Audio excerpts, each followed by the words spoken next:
2021년 9월 2일 미얀마 코로나19 하루 신규 확진자는 3,459명, 사망자는 110명이 발생하였으며 검사자 35,428명 중 확진율은 거의 10%를 기록하며 전날보다 소폭 상승하였습니다.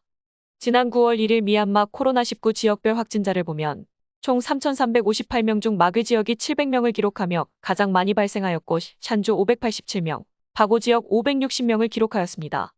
이렇게 수치상으로는 감소세를 보이는 상황이 되면서 국가관리위원회는 본격적인 반정권 세력에 대한 소탕 작전을 수행하고 있으며 반정권 세력에서도 격렬하게 저항을 하고 있습니다. 지난 9월 2일 양곤 흘라잉다야 타운십에 있는 행정관리사무실 직원 총격 사망 사건 발생 이후 군경찰이 시신 수습과 조사를 하던 중 폭탄 테러가 발생하여 2명이 부상을 입었다고 합니다. 이 사건 이후 무장단체에서는 중국인 봉제 공장 방화범을 체포하는데 협조한 공무원을 처단한 것이라고 주장하였습니다. 2021년 9월 3일 미얀마 중앙은행은 수출업체들을 대상으로 법인 외환계좌로 대금 수령 후 4개월 이내로 현지 통화인 짜스로 환전해야 한다고 명령하였습니다. 이번 조치는 달러 부족을 막기 위해 기업 외화 소득을 통제하기 위한 것으로 보고 있습니다. 실제로 수출업체들이 이 명령을 준수한다면 현지 통화 수요 증가로 인해 짝 강세로 이어질 수도 있겠지만 현재 환율 변동을 본다면 기업들도 달러 보유를 하고 있는 것이 더 안전하기 때문에 환전을 기피하는 현상이 발생하고 있습니다. 미얀마 중앙은행은 지난 몇 개월 동안 약 1억 2천만 달러 이상의 달러 매도를 하여 환율 안정화 노력을 해오고 있으나 지난 8월 25일 이후론 추가 매도를 하지 않고 있는 상황입니다.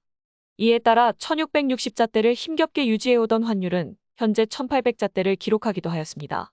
또한 중앙은행은 공식 환전소와 은행을 대상으로 기준 환율에서 0.8% 이내 차액으로만 거래가 가능하도록 통제를 하면서 자연스럽게 공식 환전소 거래를 기피하도록 만들고 있습니다.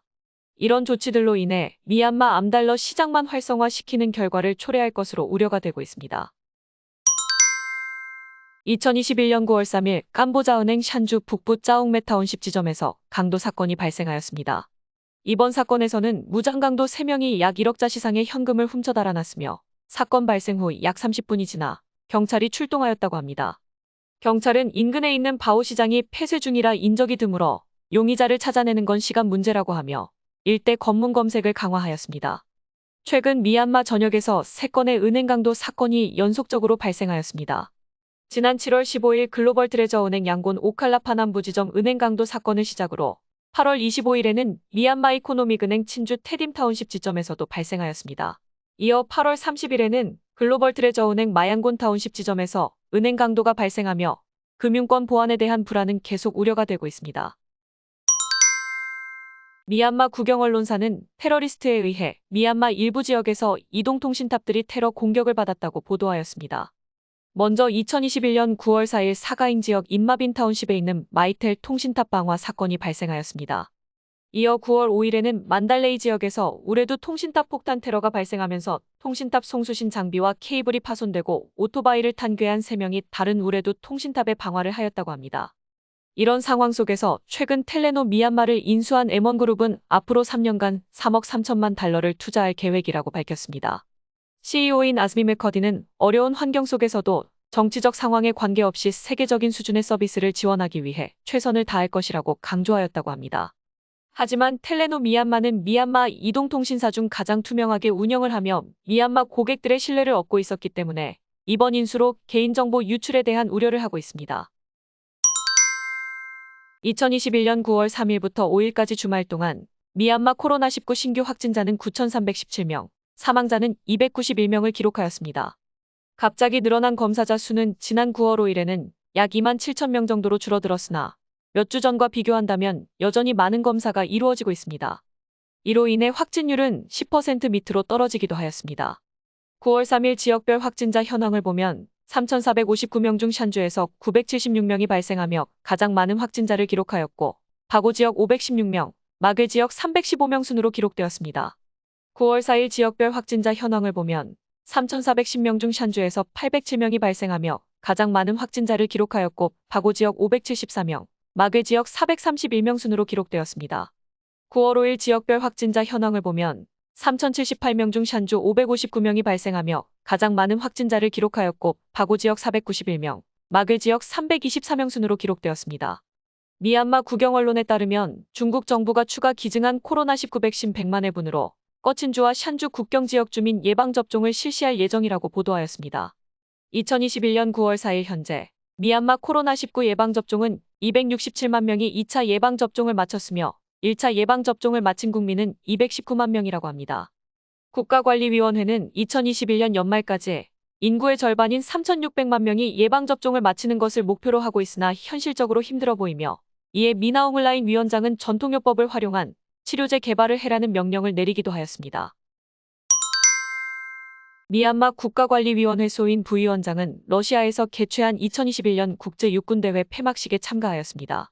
전 세계 43개국에서 참여한 이번 대회에서 미얀마 육군은 탱크 경연 부문에서 3위를 차지하고 전통 복장 콘테스트에서 1위를 차지하였다고 합니다. 이번 방문에서 부위원장은 러시아 국방부 차관과 군사기술 교류 및 복권 지원과 교육 협력 방안에 대해 논의가 있었습니다. 국가관리위원회에서는 러시아의 지원으로 백신 생산 공장 건립을 할 것이라고 밝힌 바 있어 이에 대한 구체적인 논의가 있었던 것으로 보입니다. 2021년 9월 7일 국민통합정부 임시대통령 두아라시라는 페이스북 라이브를 통해 군부 정권에 대한 선전포고를 하였습니다. 대통령은 군부의 만행에 대해 언급하며 평화로운 연방국가를 위해 혁명은 필수적인 것이라고 강조하였습니다. 이에 국민통합정부는 미나옹을라인 총사령관을 제거하고 미얀마 독재를 뿌리 뽑을 것이라고 밝혔습니다. 미얀마 전역에 있는 국민방위군에게는 담당 지역을 점령하고 국민들을 우선순위로 보호해야 할 것이며 국민들의 생명과 재산을 보호하기 위한 대책 방안을 마련하도록 지시하였습니다. 국민들은 오늘부터 필요한 물품을 구비하고 외출을 자제하며 국민방위군을 지원하도록 당부하였습니다. 국가관리위원회에서 일하는 공무원들은 사임을 명령하고 관련 직원들은 결근을 하도록 촉구하였습니다. 소수민족 반군들에게는 군부 세력들에 대한 즉각적인 공격을 하여 관할 지역을 통제하도록 당부하였습니다. 특히 이 발언을 통해 기본적으로 소수민족 영토를 인정하고 영토 침범을 당하지 않도록 독려를 하면서 소수민족 반군과의 단합을 하기 위한 것으로 보입니다. 이와 함께 국민통합정부는 3개의 공식 성명을 추가 발표하였습니다. 첫째로 국가 비상사태는 문민정부 정권을 되찾을 때까지 유지될 것이라고 하였습니다. 둘째로 모든 군부가 장악한 정부 부처는 영구 폐쇄된다고 밝혔습니다. 셋째로 국민방위군 지침을 발표하며 상관의 명령에 복종하며 목숨을 걸고 무기를 지키라고 밝혔습니다. 또한 민간인 기물 사용 시 비용을 지불해야 하며 전쟁 포로를 고문하거나 성폭행을 하는 등의 행위를 금지한다고 밝히며 그동안 무분별하게 군부 관련 민간인을 살해해왔던 것에 대한 기준 마련을 하려는 시도가 보였습니다. 또한 적군으로부터 압수한 무기와 재산은 지휘관에게 보고해야 한다고 밝혔습니다. 이번 국민통합정부의 특단의 조치는 국민방위군들이 실전 경험을 갖추어 군부 정권에 대항하기 위한 준비를 마쳤기 때문이라는 의견이 있습니다. 반면 대부분의 국민방위군들이 지원을 받지 못해 어려운 상황에서 추진력을 보여주기 위한 조치로 보는 의견도 있습니다. 또한 아세안 미얀마 특사가 인도적 지원을 위해 4개월간 휴전 조치를 요구한 것에 대한 답변으로 국민통합정부의 의지를 보여주기 위한 것으로도 보고 있습니다. 주미얀마 한국대사관은 군부 반대 세력에서 D-Day를 정하고 전국적인 반군부 투쟁을 선포하였다고 공지했습니다. 미얀마 현지 외교단과 유엔 사무소, 평화협정 전문가들은 다가오는 유엔 총회를 전후로 정세 불안이 고조가 될 것으로 우려해왔으며 이번 발표로 인해 미얀마 정치적 상황은 더 복잡하게 될 것으로 예상하고 있다고 설명하였습니다. 이에 미얀마에 거주 중인 한인들은 관공서나 군경초소, 대중들이 모이는 장소에 대한 방문을 자제하여 안전에 유의하도록 당부하였습니다. 그 외 공단 지역에 있는 한인 업체들은 태극기 개양을 하여 한국 업체임을 알 수 있도록 하는 안전 조치를 취하도록 안내하였습니다. 특히 군경 검문 검색이 강화되는 만큼 검문을 당할 경우 협조적으로 대응하고 야간 통행금지 시간도 준수할 것을 촉구하였습니다. 2년간 도주를 하다가 갑작스럽게 자수를 하면서 수감 중인 민족주의 승려 위라투가 국가관리위원회 정권 이후 7개월 만에 석방되었습니다. 2019년 아웅산 수지 국가고문을 비난한 혐의로 기소되어 잠적하였다가 2020년 11월 선거를 앞두고 갑자기 나타나 자수를 하면서 일부에서는 그가 쿠데타에 대한 정보를 알고 한 행동이 아니냐는 추측도 있었습니다. 국가관리위원회 관계자는 그를 기소한 정부가 없어졌기 때문에 기소를 취하하거나 재판을 진행할 수 없어 계속 구금 중이라고 설명을 하였습니다. 하지만 국가관리위원회가 집권 이후 대부분의 민족주의자들은 석방이 되면서 군부로부터 버림받은 희생양이 아니냐는 의견도 있었습니다. 위라투는 구금 중 코로나19 확진 판정을 받았다가 회복이 되어가고 있다고 하며 양쪽 팔 연골에 이상이 있어 건강 상태는 좋지 않다고 합니다.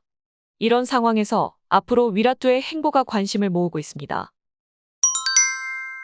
최근 영국 정부에서 미얀마 투그룹 우대자 회장에 대한 추가 제재 조치를 발표하면서 투그룹 측에서 반박에 나섰습니다.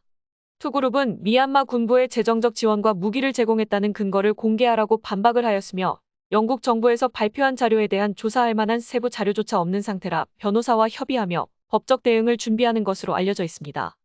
실제로 영국 정부의 성명서에서도 우대자 회장에 대한 제재 사유와 근거 자료에 대해선 언급이 없었습니다.